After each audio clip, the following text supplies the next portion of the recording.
월드컵을 개최하는 피파는 축구라는 단일 종목을 운영하는 민간 단체이지만 현재 피파의 위상은 올림픽을 개최하는 IOC를 비롯 지구상 어떤 스포츠 단체도 피파 이상의 존재감과 영향력을 갖춘 스포츠 단체는 없을 정도입니다. 그동안 축구가 전 세계에서 가장 사랑받는 구기 종목이 된 것 이상으로 피파는 엄청난 돈을 벌며 정치적 영향력 또한 갖게 되었습니다. 국내의 일반 대중들에게 축구의 정치적인 면모는 생각보다 덜 알려져 있지만 기본적으로 민간 단체의 교류에서 출발한 피파의 내부 사정을 살펴보면 과연 기업가들의 이야기인지 아니면 정치가들의 이야기인지 싶을 정도로 막대한 돈이 오가고 정치적 다툼이 벌어지는 곳이라는 것을 알 수 있죠. 지난 50여 년간 피파를 이끈 아벨란제, 블래터, 잔니 인판티노까지 모두 이런 이권 싸움과 정치적 암투에서 자유롭지 않은데요. 오늘은 그 중에서도 피파를 성공시킨 만큼 검은 그림자를 들이운 남자 아벨란제 전 회장에 대한 이야기를 준비했습니다. 영국의 명문 대학인 옥스퍼드와 케임브리지 졸업생들이 그 기초를 만든 현대 축구는 영국인들의 식민 경영과 1, 2차 세계대전을 통해 전 세계에 보급되는데요.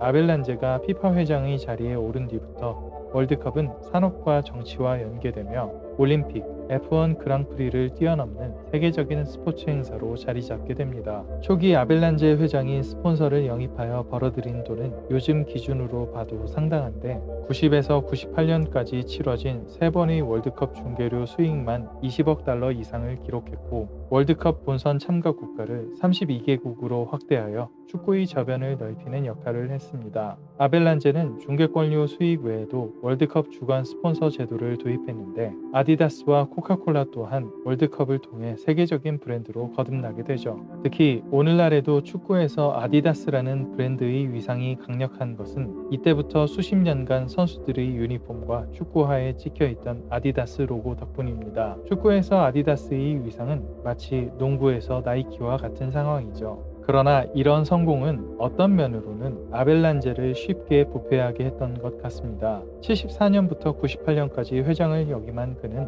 무소불위의 권력을 휘둘렀죠. 영원한 고트 펠레가 은퇴한 뒤 브라질 축구 경기 중계권을 따내고자 한 일이 있는데 당시 브라질 축구 행정을 좌지우지한 것은 아벨란제의 사위 테세이라라는 인물로 펠레는 테세이라에게 뇌물을 주지 않아 중계권 입찰 기회조차 얻을 수 없었고 분노한 펠레가 이후 브라질 법정에 테세이라를 고소하게 되지만 아벨란제는 펠레의 1994년 월드컵 조추첨 행사조차 금지하며 횡포를 벌입니다. 이후 펠레가 브라질의 스포츠 장관이 되어 축구 행정 관련 개혁을 시도하는데 이는 브라질 축구연맹 총재였던 아벨란제의 사위 테세이라의 권한이 약해질 조치였고 아벨란제는 펠레의 법안이 통과된다면 브라질 대표팀이 1998년 대회인 프랑스 월드컵 출전조차 금지될 것이라 압박하여 펠레의 법안은 처리되지 못했죠. 축구계 내부에서는 황제 이상의 권력을 가진 아벨란제 회장이었지만 다른 국가들의 정치 수반,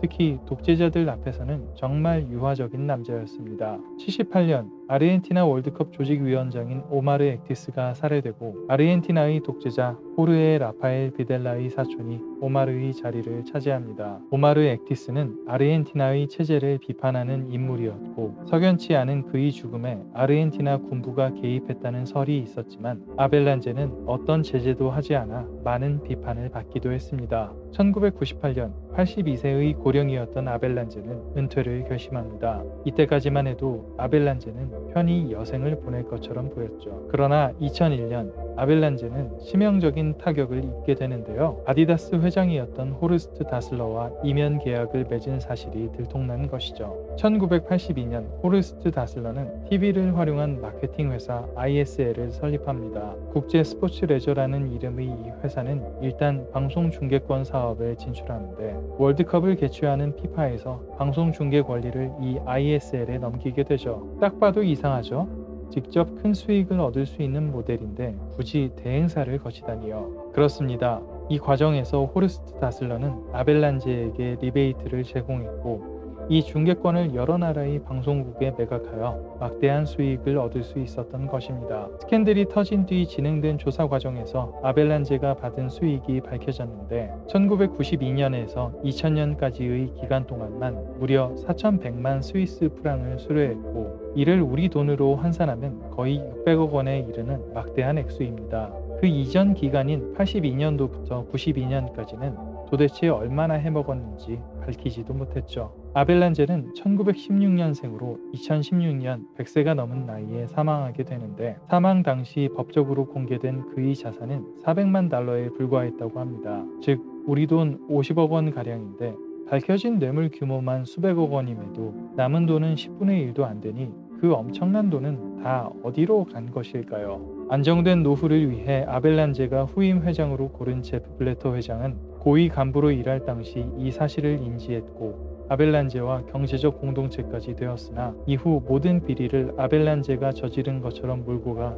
본인은 책임을 면했고 2016년까지 근 20여 년간 피파 회장의 자리를 지키게 됩니다. 그리고 현 회장인 잔니 인판티노 또한 유사한 뇌물수수 의혹에서 자유롭지 못하죠. 이번 카타르 월드컵 유치에 대해서도 말이 참 많았습니다마는 국가도 아니고 국제기구도 아닌 민간단체 피파의 자금력과 정치력은 국제적인 대기업 이상이 아닌가 하는 생각을 해보게 됩니다. 현재 피파 회장은 외교적으로 국가 수반에 준하는 대우를 받고 있으며 최근 미국 세무당국이 피파의 수상한 검은 돈의 흐름을 감지하고 수사를 벌였으나 여러 국가에 걸친 영향력을 가진 피파를 제재하는 데는 한계가 있다고 했죠. 스포츠의 한 분야에서 벌어지는 전횡이라기엔 피파의 규모가 너무 크고 그 시스템 안에서 살아가는 선수들과 행정가, 직원들의 삶까지 생각하면 분명 피파의 행정 시스템을 좀 더 가다듬을 필요가 있어 보입니다. 며칠 전 피파 부회장까지 역임했던 정몽준 회장이 축구계 복귀 의사를 밝혔는데요. 사실상 아벨란제와 블라터에게 축출되었던 정몽준 회장이 복귀하여 축구계의 악습을 해소하고